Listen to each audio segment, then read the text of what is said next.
अगर बच्चा इस तरह के व्यवहार को करता है कि वो आपसे बातचीत नहीं कर पा रहे, उसके अलावा कुछ भी चीज़ें मन में दोहरा रहा है, जैसे कार्टून के डायलॉग हो गया या कुछ राइम्स हो गया, उसको बड़बड़ा रहा है, लेकिन बातचीत करने पे वो ध्यान नहीं देता, तो ये क्या है?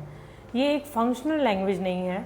इस बच्चे को ऑटिज्म के सिम्टम हो सकते हैं। इकोलेलिया यानी कि इको लैंग्वेज, लैंग्वेज का बाद में बोलना, ये इमीडिएट भी हो सकता है या फिर डिलेड भी हो सकता है।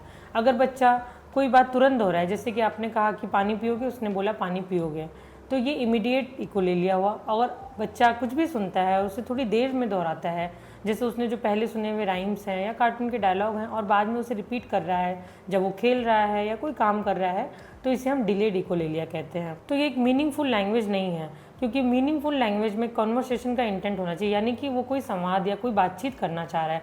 आपने उससे कोई सवाल पूछा तो उसने उसका जवाब दिया, या फिर अगर वो बोल नहीं पाता तो कम से कम इशारों से, आई कॉन्टेक्ट से आपको ज़रूर ये बताएगा कि उसको क्या चाहिए, वो क्या कहना चाहता है। क्योंकि लैंग्वेज का जो पार्ट है उनमें बच्चों को परेशानी होती है। ऑटिज़म में अक्सर ऐसा होता है कि बच्चों को एक्सप्रेसिव लैंग्वेज और रिसेप्टिव लैंग्वेज, यानी कि खुद की बातों को समझना और दूसरे की बातों को समझना, दोनों में कठिनाई होती है।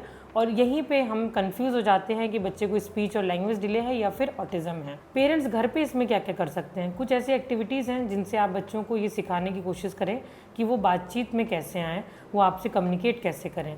जैसे कि जो पहली स्ट्रेटेजी, बच्चे में जॉइंट अटेंशन होना चाहिए, यानी कि जब आप उससे बातचीत करें तो आप पे पूरी तरह से ध्यान दें।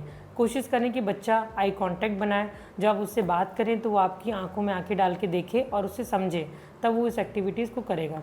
दूसरी स्ट्रेटेजी, विजुअल कम्युनिकेशन मेथड जो होता है उसको हम ट्राई कर सकते हैं या उस पर बच्चों को सिखा सकते हैं। अगर आप ये खुद कर सकते हैं तो ठीक है, अदरवाइज़ आप इसमें प्रोफेशनल की हेल्प ले सकते हैं।